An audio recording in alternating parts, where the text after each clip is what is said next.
Hey, what's up, y'all? I'm just starting a YouTube channel about the work and some off-roading that I'm gonna do in my Jeep Wrangler TJ. It's a 2006 with a 6-speed manual and the 4-liter inline six. Just gonna do a walk around on what we've already done to the vehicle. So the previous owner installed a 2-inch lift with some 31-inch all-terrains. These are some Falcon Wild Peaks. Even though they're just a pretty much normal all-terrain, they do great in the mud. I've taken it off-road through some pretty deep stuff. It does really well, probably just because it's so light. Got such a short wheelbase too. Um, the ride on these is not bad, but my dad and I are going to be doing some new shocks and a new lift, hopefully some new axles too, and some new wheels and tires if we're going to go ahead and rebuild and re-gear those axles. I'm gonna be walking y'all through some light installation I've done and just the process of working on this vehicle. It's super simple. I really love how easy everything is to work on. Pretty much screws holding in everything. Very little plastic clips, which means it is a breeze to put together and take apart compared to something like my Tundra or friends' vehicles that are a lot newer. Just going over the lighting real quick. All we've got on here is some pretty cheap Amazon LED pod lights. I wired those up. The previous owner had them wired up, but all the copper wiring had corroded, so I had to rip that out, redo it, hook it up to some new relays and some better switches, I thought, too, or just ones that look better in my opinion. Then we've also got a big Amazon special light bar up here. Really not sure the brand, but it's bright, it's cheap, it works, easy to wire. Yeah, that's it. Let's take a look inside the Jeep now. It's pretty much your average 2006 Wrangler TJ stock, except for that small lift and new all-terrain tires I went over, and then obviously the lights in here. It's a really fun, easy car to drive. By far the easiest manual car I've driven. It's got the 6-speed, which is really nice for highway driving. That 6th gear is a true overdrive though, and then you can see the switches for the light bar. Pretty bright. And then the ditch lights, or the spotters as I've got them labeled, pretty nice, very tactile switches. Today I'll be showing y'all how to wire up these flush mount reverse lights I installed on my Jeep.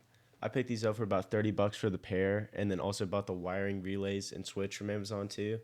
To install these, I marked out the area where I wanted them to sit, marked it out with masking tape, and then cut the area out for the lights with a Dremel.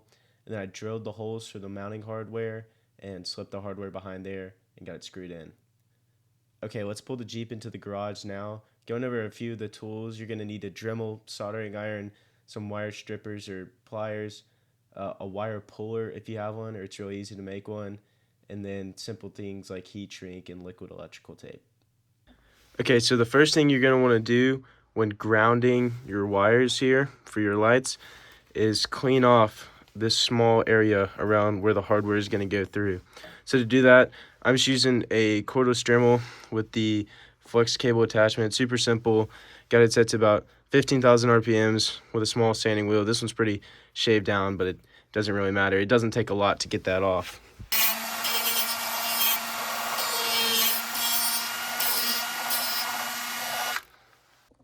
All right, so the first thing to do is tin this negative lead here. Just gonna get that iron hot, melt a little bit of solder on it, and tin that negative lead. That's plenty. Perfect. After that, we're gonna take one of these connectors here that's usually meant for just crimp connecting. What I'm actually gonna do is take this and trim off this outside plastic here and get it ready to crimp around. And the reason I'm trimming off the outside plastic is so I can tin solder into it later to improve the connection. You'll see.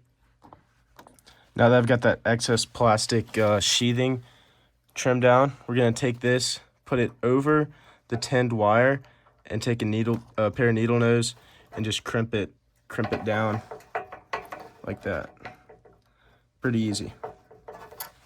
Now we're gonna go and tin this right here. Just heat that up with the iron and then put some solder in there so that the connection's really strong. Just gonna heat this metal up and put some solder in there, hopefully to improve that connection.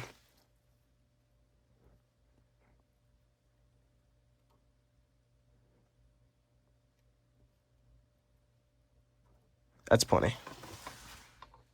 Now we're gonna use some liquid electrical tape to tin that, or not tin, excuse me, seal that wire. Just make sure that it's protected. And I also like that it just makes things look a little cleaner too.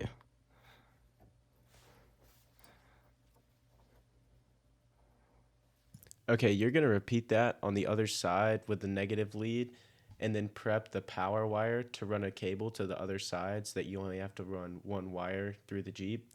You're just gonna strip your power wire on this side, twist it, and get it ready to solder. Basically, this wire is gonna go from there, underneath the light, all the way to the other side. Not sure if that'll focus down there. Just show you from the bottom. That bumper is just like a C channel all the way through. So it'll run all the way to the other light that you can see down there. Just got that wire started up. We're gonna slip some heat shrink over, hit it with a lighter, and it'll be good to go. Now that it's hooked back up, we're gonna take this and just run it behind that light to the other side. All right, so I'm actually underneath the Jeep now. Makes me wish I would have kept it cleaner. And we're just gonna run this wire all the way through here. There's different ways to secure it. Probably gonna leave it loose right now. There's a couple holes in the bumper. You can easily run some zip ties. And here is the other light, right here. Now that we've got this wire run all the way through, we need to attach it to this red lead right here. Just cut that down to size. Take the cutting section of your pliers, or scissors, I guess, or a wire stripper. I don't know, I've never actually used a wire stripper. Then we're gonna get ready to solder.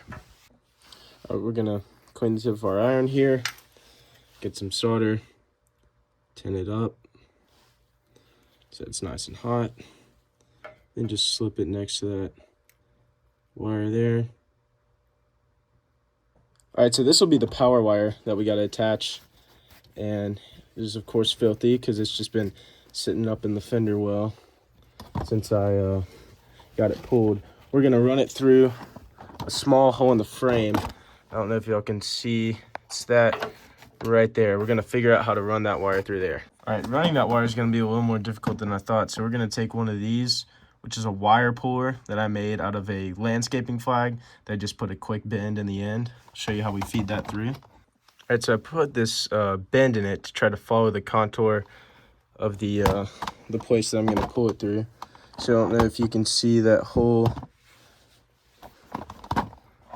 right in the top of the frame there, right here. We'll look for this wire to end up poking through just right there.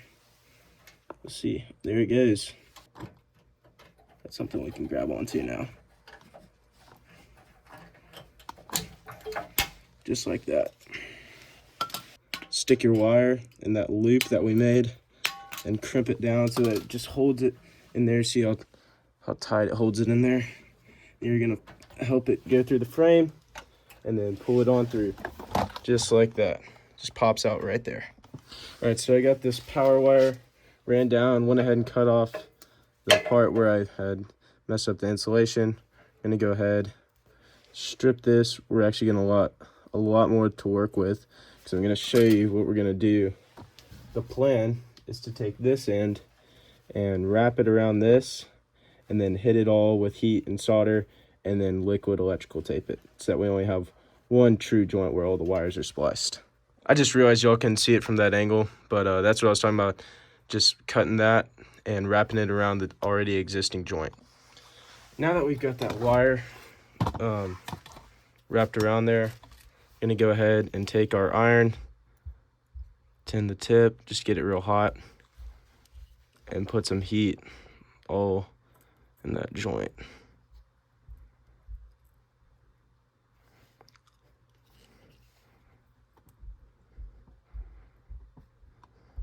All right, I'm gonna go ahead and hit it with some liquid electrical tape here. Already applied it on there, just forgot to hit the record button. As that's drying, I'm gonna remind you of the hardware we're using. The thing attaching this all is gonna be this M5 bolt that's gonna run through the bottom. That's gonna be coupled with a small M5 washer and then a bigger 1 1/4 inch fender washer. That's going to all run through the bottom. Then you're going to slip the lead on, and then another washer and a nut to secure.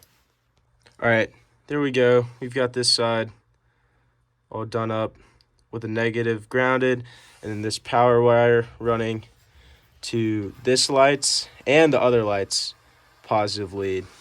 Gonna take a step back. This is just showing you all again how that power wire runs down through there.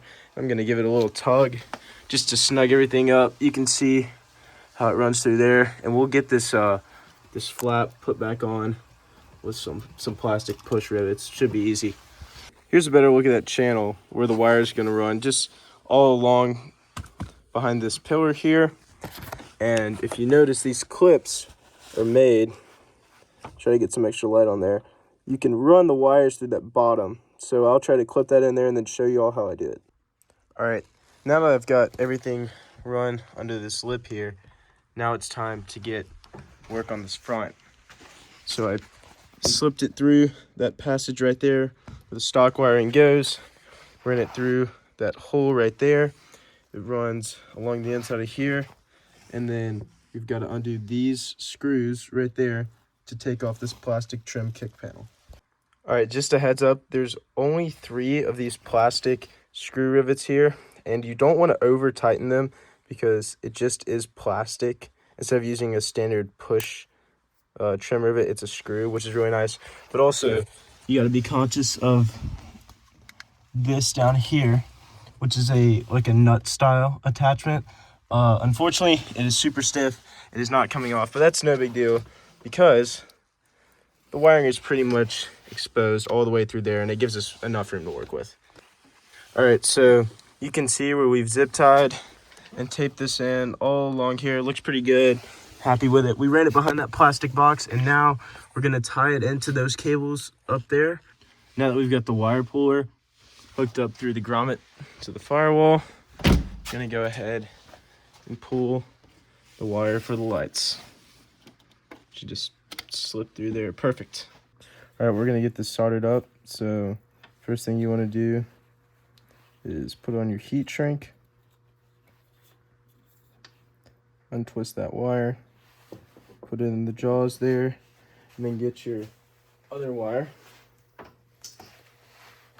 and we're gonna fray that out a little bit more, push these together like that, and then twist them up and then solder them.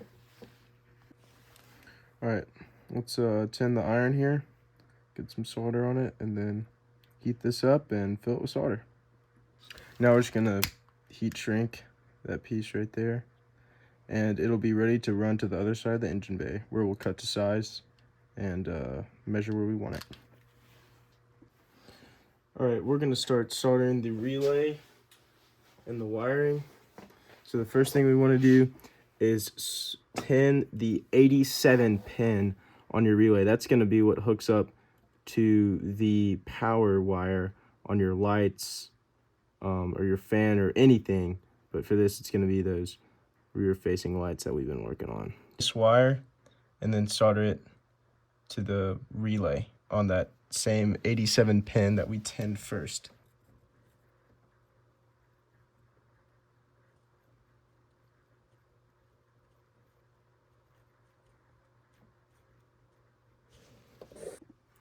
All right, now we're gonna wanna solder a connection for our 12-volt power supply lead onto our wire that's gonna give power to the relay. So I already went ahead and crimped that on there, and now we're just gonna fill it up with solder.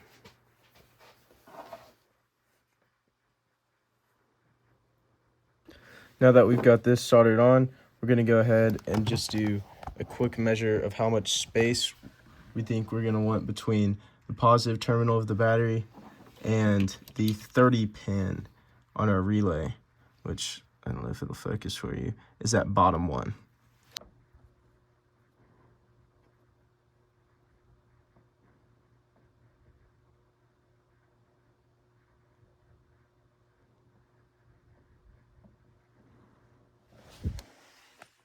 Now we're going to go ahead and heat shrink this terminal.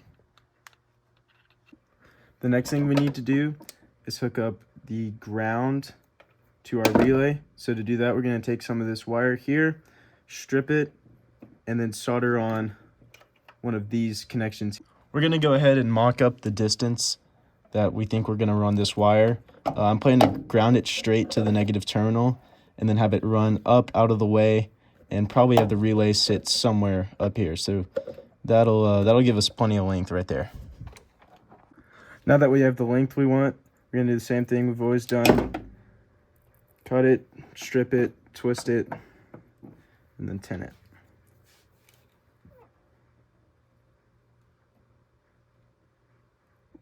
Now we're going to go ahead and solder the ground wire to this 85 pin on the relay.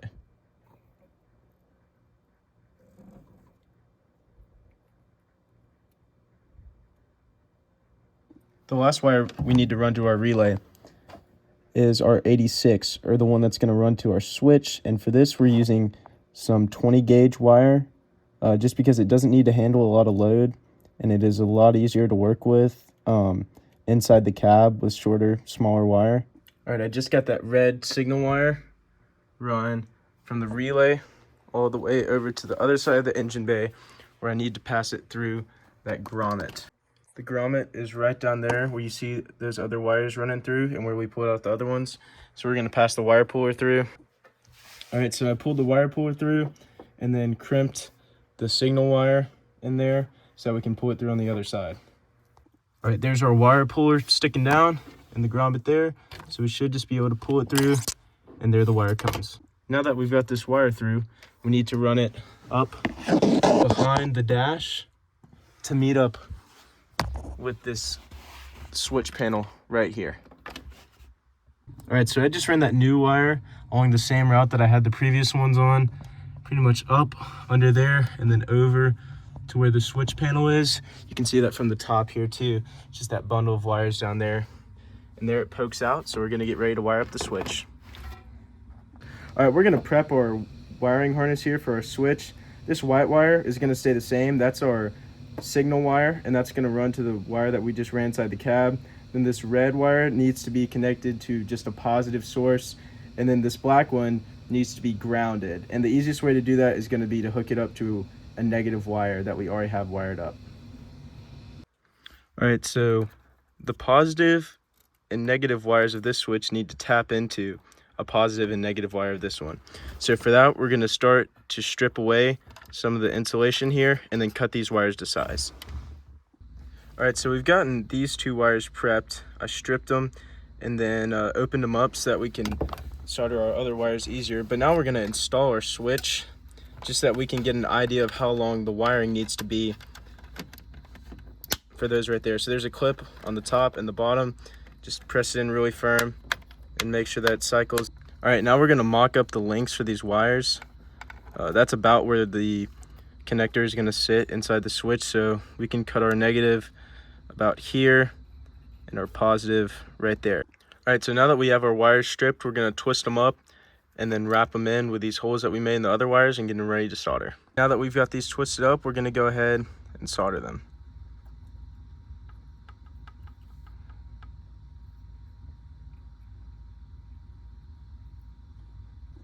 Let's do the negative wire now.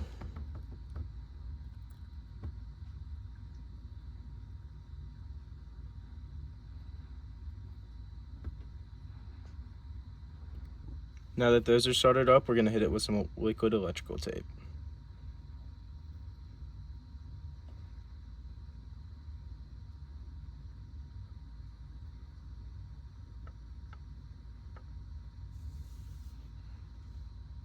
While the liquid electrical tape on those are drying, we're going to go ahead, cut this down a little bit so it's easier to work with, and then strip and get ready to solder the signal wire. Now that it's twisted up, we're going to solder, and that'll be the last joint we have to do.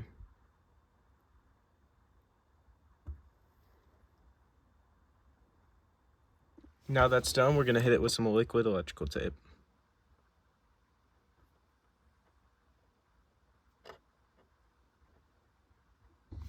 Now that this is dry, we're going to plug this into our switch and then test it.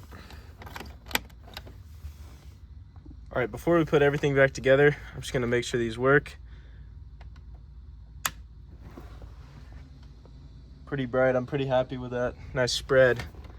Switch looks great. Okay, to start putting this back together, we need to take the 4 screws that we took out of each one of these corners here and put those back in. All right, now the switch panel is back on. We need to take our cover here, slip it back on, and put in the 2 screws in the top. Now that panel is on, we need to clip in this top trim piece here. The last thing is this cover piece under the steering wheel, which is held in by 3 slots on the bottom and then 2 screws up top. All right, all we gotta do is close the hood and we'll be done with the install. All right, the hood is all closed up, and that's the last thing we have to do on the install of our new rear-facing flush mount reverse lights. All right, let's see how they work. Oh, that's awesome. That's perfect. Here's how they look from the outside. Wow, that's great. I'm really happy with how they turned out. Super bright, as you can see, and a really nice throw on those lights. Thank you so much to whoever stayed and watched the whole video. If you have any questions about the installation process, or there's things in the video that are unclear, please leave them in the comments and I'll try to get back to y'all or make another video clearing these things up. If you enjoyed the video or found it informative, please like and comment or subscribe. It'd mean a lot, and I'd really appreciate it. Thanks, and I will see y'all in the next video.